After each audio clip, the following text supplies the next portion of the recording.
everybody. Once again, it's time for Off the Top Sportscast. I'm John, and that guy right there is Roy. Roy, we have our topic of the day, NFL storylines for this year. There's nothing but drama this year. I feel like nothing but a lot of good storylines. This NFL season, and this last NFL season as well, parity is really, really high. I think more than ever, teams are really clumped together. You know, there's a row that's clumped together at the top and then a row in the middle. But even that, those two rows, they're not that far apart. You know what I mean? They're right up on top of each other and on down. So let's talk about some storylines. I want to talk about one storyline right now that is funny to me. Tom Brady is an announcer now, right? Yep, that's what they say. So he got paid all this money. He got the deal while he was still playing football, which was very weird because they announced it and everything, told the details of the $200 million that he's getting or whatever. And it was a 10-year deal. 10-year deal they signed him to. So between the time that they announced it, he has now retired. He has now took a year off last year. While he was taking a year off, he asked to be part owner of the Oakland Raiders. You remember that? Yep. It's kind of something that kind of just faded into the background for us, but not for the NFL owners. See, when these guys come in to do broadcasts, they have access to stuff. They have access to meeting rooms. They have access to the quarterbacks, their thoughts. They have access to the top players, the coaches. Well, the NFL owners came down and said, oh, no, no, no.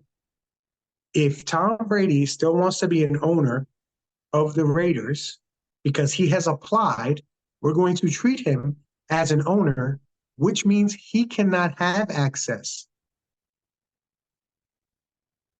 So they have said, which it makes sense. I don't want you, hey, let's chummy interview my guy, and all of a sudden you start talking about how they treating you, what's your contract? Hey, why don't you come over?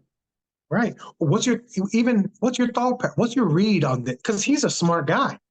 So if he starts talking to somebody and asking them, what's your read on this type of look, there is a potential conflict of interest. That sounds right. Okay. Just to be clear, so everybody understands that the NFL is not attacking Tom Brady. When you are a NFL player, you don't even get access to other teams' anything. There was a story that Rich Eisen, former ESPN guy, and current NFL Network guy, told that they were doing a commercial and they were shooting it with Rich. And in that commercial, Torrey Holt, the old Rams receiver, was doing something in the commercial, and they happened to be shooting it in Atlanta. They did not allow Torrey Holt on the field, in the facility, near anything. He was in a trailer off of site, and they drove him onto the site to film that one part of the commercial on the practice field, and then he drove off. His trailer couldn't even see the practice field. So, just so we're aware, they also said Greg Olsen, before he kind of retired, he was still like part of the Carolina Panthers. When he was trying to do his pregame stuff, they would not allow him in any of those meetings as well. So I'm just illustrating this is not necessarily a Tom Brady thing. Yeah, it's not that they're saying that Tom Brady's a cheater. Yeah. You know what I mean? Which, hey, you're part of a legacy of guys who do whatever it takes to win, right? So So what do you think about that I don't know what Tom Brady's going to do, because he either has to live with these terms or he has to take his potential ownership stake away. The thing is this, you said 200 million. Yeah. For 10 years. How much That's do you think right. he's going to make as a team owner? I Not mean, 200, not, I don't think he's going to make that kind of money, but I I think don't, it becomes more of ego. I'm an owner. And then it yeah. depends on how much of an owner you're going to be. Are you going to have some real say in the ownership? So I think personally, he stays broadcasting. Yeah, and you got to understand how these ownership stakes happen. Even when somebody's like, I'm buying a 3%, just for easy math, a ownership stake, what that really means, because there's a controlling owner, right? Which Al Davis is the controlling owner. He's buying in. So let's say Tom Brady gives $200 million for, I think they were saying he was trying to get like 19 or 13% ownership, right? Which is a big stake. Big. What he's getting for that is, here's my money to Al Davis. Al Davis can now take that money, cash, liquid, use it on players, do whatever he wants to do. Tom Brady doesn't get a say in operations, really. What Tom Brady would get is, if Al Davis sold the team, he would then get whatever his percentage of the sales price, because you're buying into that ownership stake. That's what you're Yeah. really buying into. Yeah. Yeah. And the So, team's going to get some coverage from Tom and stuff like that. But I don't think it's worth buying in unless you're buying the team, or buying in a majority stake. When some of these guys are coming in, they're trying to buy a big chunk of the team so they have some pull. I think Tom's going to do much better being an announcer. He kind of keeps it simple. I think he's just going to stay announcing. I don't think he's going to do the buy into the Raiders at all. with Tom Brady in this situation, it's very interesting because he's going to have to choose. And I think that's going to be a storyline, especially from the beginning of the year. Also, as an owner or part of that thing, he can't talk bad about the refs, and he coaches, and he really has to be on his best behavior. And if what's happened in the run up to him starting is any indication, he's not good at that. So, any last thoughts on that? I think he's just going to make more money being an announcer than owning a team. Mine's are kind of short and sweet, but I think it's going to be a storyline, which is going to be a storyline, which it is a storyline. Pittsburgh Steelers quarterback controversy. Who's who? Right now, Wilson is number one. The question is, how long will he be the number one? So Right. the question is, if Pittsburgh Steelers go down in the first 3 weeks, and have a losing record, he's gone. He's gone. So I say storyline, week 3, after week 3, if Wilson does not produce, storyline, Wilson is now number 2. Gone. Gone. That's my storyline, and I think it's going to happen. Everything he does is going to be critiqued. They're not going to stop talking about who's coming up, who's going to be next, whom they may play, who's going to come in. It's going to be a major situation. So I'm saying at week 3, if he does not do well, he is out as number 1. That very well may be. I don't know what Pittsburgh's goals are. I think it's interesting when you talk to Pittsburgh fans. Sometimes their goals, to me, are like, they're thinking Super Bowl and playoffs and deep runs, and I'm thinking to myself, really, I don't know. The thing about Pittsburgh that I'm not understanding is I don't feel like they gave these these quarterbacks wide receivers that jump out as helping them. You know what I mean? To succeed. That's not how I see that team's dynamic right now.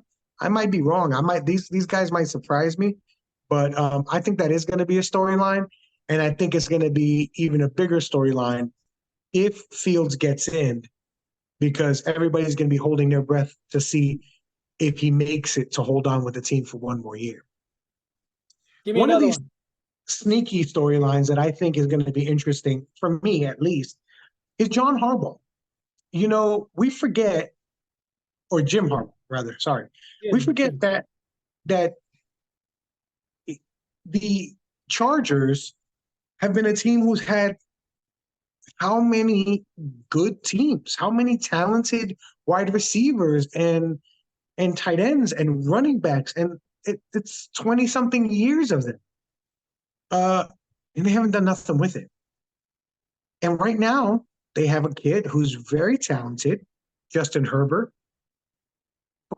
What is he? Is he a star? Is he just another Philip Rivers?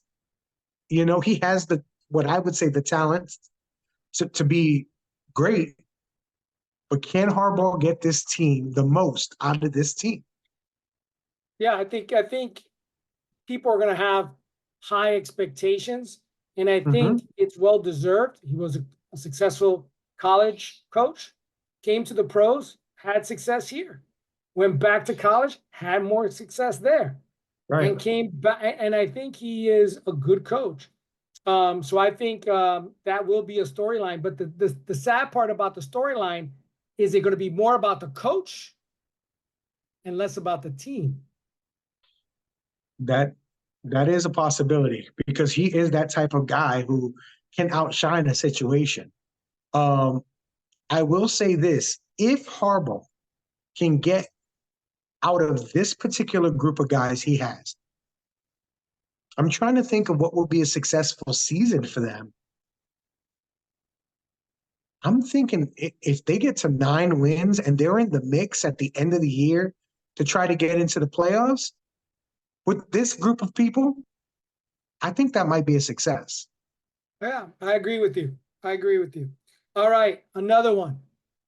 This one I'm gonna say, I think this is gonna happen. I think the Bengals storyline is this: we need to blow up this team and start from scratch.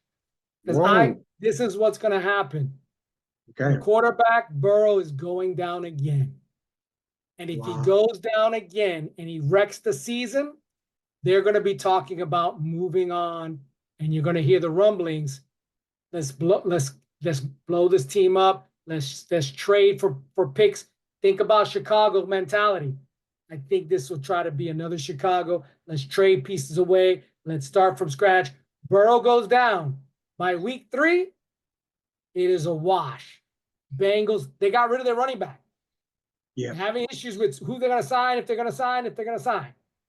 They're going to blow it up, start from scratch. Man, that would be interesting. I think depending on how Burrow comes back this year, and then if he's playing bad and then gets hurt again, I think now you're seeing something that's in trouble. Because Jamar Chase is a talent, but this franchise has been frugal for centuries, since the beginning. They do not like to pay people. They did not pay Chad Johnson. By the way, Chad Johnson, the #1 wide receiver in franchise history. They paid AJ Green. They didn't pay Ushmanzada. They didn't pay all the guys who made that team. They all went away, and they were left with nothing again. And it feels like they are comfortable with that. The only reason I'm even considering that it's a possibility is because they do have a legacy with Carson Palmer. They did it with Andy Dalton. They did it, they've done this a couple times So that would be interesting to see. If it would be also a tragedy, let me just say, uh, if that did happen, he doesn't get to even try to fulfill some of the promise of that young career, you know. But that's an interesting storyline. I had not considered that. Yeah, but I think even with what they have pieces that if they were to do that, even with a quarterback that's hurt, somebody will pick him up to go, hey, I could revive this kid, use this kid. And there's teams out there that could use him. But I'm thinking that's going to be the storyline. Let's see what happens by week 3. Let's see what happens, what they start talking about. Because remember, he's not 100%. Still, they're Right. talking about. So if he comes back, I say, again, start from scratch. That's my reel of what they're going to be talking about all over the place. And let's remember this: we said it first. I like that. I think one of the storylines going to be this year is going to be Caleb Williams, but I do not know if it's going to be in a good way. I think it's going to be they've surrounded him with talent as far as wide receivers, right? Yeah, But they need to protect him. And I don't know if that's they've true. done that. They haven't given the kid time. And he's used to protection. You know, USC is a big program. He's Sure. used to having the pick of the litter, maybe the best offensive lineman in his, you know, whatever games that he's in. You know what I mean? And now that's not going to be the case anymore. So if he is being chased instead of running out of the pocket, we forget he wasn't. In preseason, we saw him moving around the bootlegs. We were like, oh wow, he really was not a running quarterback. We don't really know how he's going to take those hits, and if he's now getting chased from behind and getting hit a lot, this could end up exactly the way it's ended up in Chicago for years. Again, I'm with you a little bit. Being chased and rolling out is two different things. Yes. But he does have a tight end, a young tight end. He does Yes. have 3 receivers, 2 Yes. really good receivers. He's Mhm. got talent. Okay. So I think Chicago is seeing what they got now. I think you're going to see a lot of rollout. You're going to see a lot of short dumps. You're going to see him throw the ball. Again, he's got an arm. So I think a little bit of the opposite. I think you're going to see some early success until teams could kind of go, okay, where are we with him? And then he's going to go through that little slump where everybody's going to start to complain. Oh, we got it. We picked him up and got rid of a quarterback. But I think he's going to be successful. At least give him about 3 to 4 weeks. I think he has some good success under him because Chicago's going to get the ball out of his hand very quickly. Yes. And then you're gonna see some magic happen with his legs. So I think he's gonna be successful. I think again, he can't take over the NFL, you know, but Right. he will be successful, and I think he's gonna have the Bears are gonna be happy with what they see. How many years till he gets to that 4,000 mark that the Bears quarterbacks have never reached? Wow. Well, again, it all depends on his quarterback IQ, how quick he can, get it going. But it will be definitely way after his rookie contract. You know what I mean? I would say it'll take him at least his 5th year. Wow. Okay. Maybe going into I would say that. I would say it could be less. You know what I mean? But it all depends how he's running. If he's running for his life, it's going to be less. Right. I will say this about Caleb Williams, that what I've seen from the preseason is that he didn't seem, at least in the preseason, easily rattled. So that's a good thing. Yeah. He's poised. He's not going to be the rookie quarterback that looks frantic out there, and that alone can probably, will take you to a certain place. So, but I think watching the Caleb Williams is going to be everybody's going to be on that train of what did he do this week? You know what I mean? Yeah. All right. Here's another one. Mm-hmm. The New York Jets. Mm. New York Jets, they're in a tough division, and everybody's going to think, well, you know, we should be doing this and doing that, and Aaron Rodgers this and Aaron Rodgers that. But I'm going to tell you the storyline now. It's going to be quarterback against coach.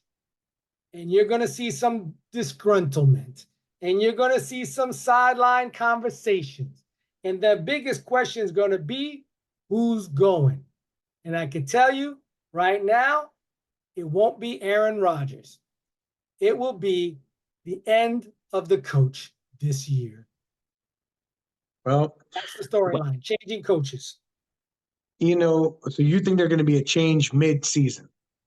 I think at one point he's gone. You know, so Robert Saleh, I have mixed feelings about. I'm not sure if he's the greatest X and O's guy. And he says things that are kind of, he creates problems by being too honest. You know, we teach our kids honesty is the best policy. There's a difference between honesty and being too frank with his comments. You know what I mean? You got to hold back something as a coach sometimes. That being said, it would be, to me, a mistake if they let Robert Saleh go to keep Aaron Rodgers, because he's a rental, and he is a short-term rental. His expiration date. This is the problem. This is the problem. Who brings in seats? Who gives you the best chance to win? Who is going to be that quarterback? That's the problem. So you go, okay, Aaron Rodgers, you're a rental. You're expired milk. And what? And what? Well, let me ask you a question. For 3 years now, Robert Saleh has had basically bad quarterback play. Yeah. This team has won some games and shocked people with the games that they've won. True. They haven't been